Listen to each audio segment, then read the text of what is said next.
kaidah yang kedua, segala yang datang dari Allah itu tidak mungkin buruk. Tidak mungkin.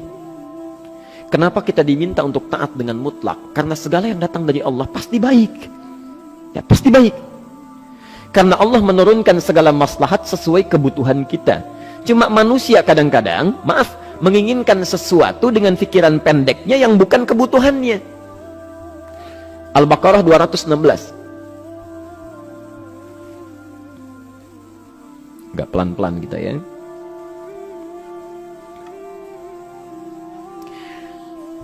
Bapak Ibu kalau diminta milih, pilih motor, pilih mobil. Pilih motor, pilih mobil. Kalau sebagai manusia biasa pilih motor, keterlaluan itu. Umumnya akan memilih mobil. Akan memilih mobil umumnya. Tapi kadang-kadang kita menginginkan sesuatu yang tinggi, menurut Allah itu bukan kebutuhan kamu. Kebutuhan kamu itu motor. Keperluan kamu motor. Kalau kamu punya mobil, sulit nantinya. Gangnya sempit, mesti bikin garasi, anggaran bertambah, dipikirin juga. Capek. Sudah, motor saja, terbebas dari banyak kemacetan. Mampu diurai, tidak banyak difikirkan. Pelan-pelan. Turun ayat, kutiba alaikumul qitalu wa huwa kurhul lakum. Ya. Diwajibkan atas kalian berperang. Dulu orang diminta jihad gelisah. Ya. Gelisah. Nah, kalau ada perintah Allah yang melahirkan kegelisahan, ini maknanya. Ya. Tidak harus dalam konteks jihad yang fisik. Ya. Jihad, melawan hawa nafsu kita. Jihad melawan pikiran kita. Jihad melawan prasangka buruk kita. Kadang-kadang ada keinginan kita yang kita inginkan menurut Allah itu belum baik untuk kita. Nah, sifat manusia ketika diberikan oleh Allah keputusan yang terbaik, kadang-kadang ada sifat dalam hatinya gejolak, belum bisa menerima. Ya. Ada gejolak di hatinya.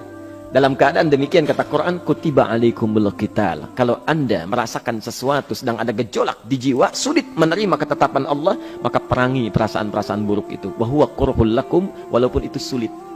Walaupun itu sulit. Jangan berprasangka buruk dulu pada Allah. Ayat yang indahnya, perhatikan kalimatnya. Asa an takrahu syai'an fa huwa khairul lakum. Boleh jadi Anda tidak menyukai sesuatu, di balik itu ada kebaikan-kebaikan besar yang Allah sedang rencanakan. Karena pikiran kita pendek, maunya sekarang saja. Tapi subhanallah, Allah sangat panjang, tidak ada batasnya. Allah memberikan maslahat sampai kamu meninggal, ini maslahatnya. Kamu berpikir sekarang saja. Wa asa an tuhibbu syai'an wa huwa syarrul lakum. Sedangkan boleh jadi di balik yang kita sukai ada keburukan yang sedang menunggu kita di depan ini, kamu tidak tahu. Ya. Apa logikanya?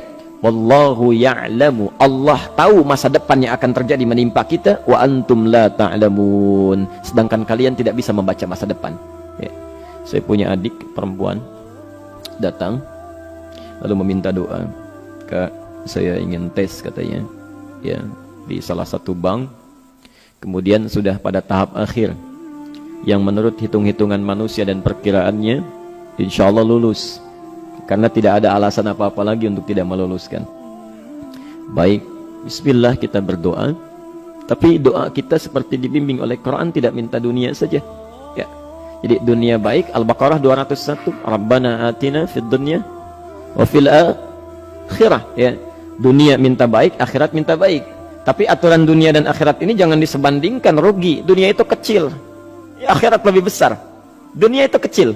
Makanya diatur di Al-Qasas ya, ayat 77 sampai 78 itu aturannya, wabtaghi fima atakallahu daral akhirah wala tansa nasibaka minad dunya. Minta seluas-luasnya akhirat, tapi dunia jangan berlebihan. Ya.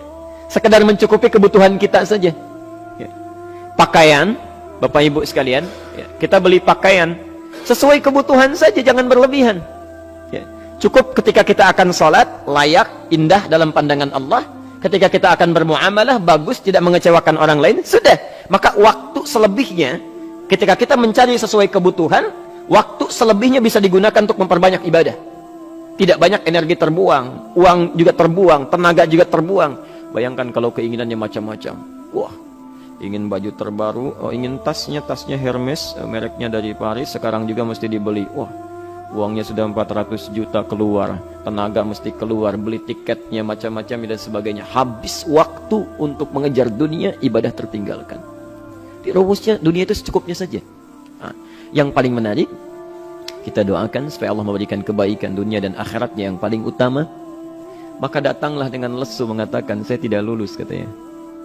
Kenapa? Saya bilang, saya tidak tahu, saya sudah berusaha. Tapi konon kabarnya, saingan saya adalah anak salah satu pejabat. Masya Allah. Saya bilang, kamu jangan bersedih. Kamu menginginkan sesuatu dengan pikiran pendek, Allah pasti memberikan yang terbaik yang tidak terlukiskan nanti. Subhanallah. Pekan beberapa hari setelah itu, muncul berita, ternyata dia diterima di bank syariah. Dia menginginkan sesuatu yang diinginkan, Allah menginginkan lebih dari apa yang dia harapkan. Dikasih bank syariah, di situ terjaga, meningkat keagamaannya, terjaga hijabnya, segalanya, dan disitulah kemudian diarahkan untuk menemukan jodohnya. Masya Allah. Dia berpikir saat itu Allah merencanakan masa depannya. Ya. Jadi apa yang Allah sudah rencanakan pasti baik, Pak, Bu. Jadi tadi dari salat subuh yang pertama kali ingin disampaikan adalah, coba dilihat sampai subuh ini, adakah aturan Allah dan Rasulnya yang sampai subuh ini pernah kita langgar, pernah kita ragukan? Barangkali itu yang membuat kehidupan kita sulit. Ya. Allah, Rasul membuat aturan. Dan ada 4 tipikal orang, ya, 4 tipikal orang bila dihubungkan dengan aturan yang Allah dan Rasul sudah buat itu. 1, ada yang ikut aturan. Maka orang seperti ini, kata Quran, yuridullahu bikumul yusra wala yuridu bikumul usra. Al-Baqarah 185. Allah menginginkan kemudahan, tidak menghendaki kesulitan dalam hidupmu. Ya. Maka dibuat aturan, yang ikut aturan Allah pasti mudah hidupnya. Ya, pasti mudah hidupnya. Ya. Rizkinya mudah, hidupnya mudah, nyaman, enak. Ya. 1, ada yang ikut aturan. Yang kedua, ada yang keluar aturan. Ya. Ini pasti repot. Pasti repot. Di awal-awal seperti menyenangkan, ujung-ujungnya repot. Allah bilang, jujur, jangan berdusta. Kalau dusta celaka. Wailul lil mukadzibin. Celaka bagi para pendusta. Dia keluar aturan, dia berdusta. Awal-awal memang nikmat. Besok. Ya. Pak, ini amplop siapa ya? Ya. Maaf Pak, ini amplop memang ini khusus Pak, anggaran tertentu, tidak ada kaitan dengan proyek ini. Padahal ada kaitan dengan proyek, dia sisihkan untuk kepentingan pribadinya. Bohong. Saat itu merasakan enak dapat tambahan, besok-besok dikejar-kejar sama aparat kepolisian. Ya. Celaka. Wail, itu sudah keluar aturan, pasti celaka. Ya. Subhanallah. Jadi ada orang kedua keluar aturan. Yang ketiga, bikin aturan sendiri. Dikasih aturan, dia bikin aturan sendiri. Subhanallah. Kalau sakit, dibuat ketentuan.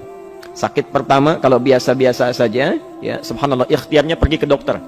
Seorang sahabat datang kepada Rasulullah, ya Rasulullah, saya sakit, tolong doakan saya. Kata Nabi, idhab ila tabib, pergi ke dokter. Ini orang pintar sekali. Kata orang ini, ya Rasulullah, Anda kan Nabi Rasul, angkat tangan Anda, Allah kan maha menyembuhkan, nanti Allah sembuhkan saya. Cerdas ya? Tapi subhanallah, Nabi harus lebih cerdas, dapat bimbingan dari wahyu. Pergilah ke dokter, karena kesembuhan yang telah Allah tetapkan dititipkan di tangan para dokter. Masya Allah, pergi ke dokter. Ya. Itu rumus pertama. Nanti kalau dokter sudah pada hand up, ya, angkat tangan, tidak mampu menyembuhkan, itu tandanya Allah ingin langsung menyembuhkan tanpa turut campur makhluk yang ada. Maka kaidahnya akan berubah nanti, ya, dari kaidah biasa kepada kaidah Al-Anbiya ayat 83 sampai 84. Itu aturan yang menyembuhkan langsung dari Allah Subhanahu wa taala. Tapi kalau Anda sakit, perginya ke dokter. Ya. Cuma ada manusia bikin aturan sendiri. Sakit, pergi ke dukun. Ya. Dukun nggak bisa, pergi ke paranormal. Dirinya pun sudah nggak normal. Makanya disebut paranormal, karena nggak normal. Ya. Tapi didatangi juga gitu, bikin aturan sendiri. Karena itu jadi lebih sulit hidupnya. Ya. Doa, minta pada Allah, kan sederhana. Ya. Doa, nggak bayar, nggak ada macam-macam, Masya Allah, gampang sebetulnya. Ada kekeringan, sekarang kan banyak kekeringan ya, banyak kekeringan. Dikasih rumus, subhanallah, dikasih rumus yang tidak perlu pakai biaya, meluangkan waktu, itu pun berpahala juga. Dunianya dapat, akhiratnya melimpah. Ya. Dikasihlah salat istisqa, Masya Allah, tinggal minta, memohon kepada Allah. Salat, mengangkat tangan, mohon pada Allah, subhanallah. Manusia tidak bikin aturan sendiri. Digarami saja. Orang garamin sayur, dia garamin awan. Cari biaya miliaran, terbang pakai pesawat. Kalau Allah tidak berkehendak, ya sudah.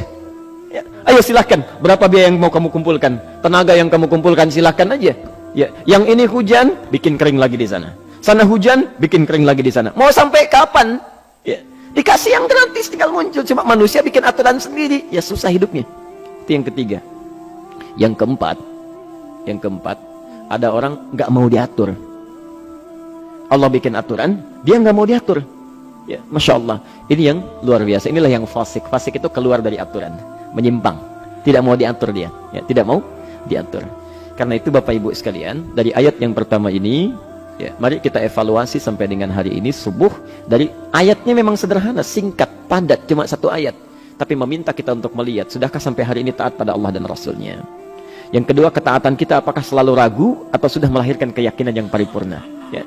Yang ketiga, pelajari aturan-aturan Allah terkait kehidupan kita. Aturan sholat, aturan muamalah, ya, aturan beraktivitas, aturan berumah tangga. Pelajari itu supaya mendapatkan kemudahan.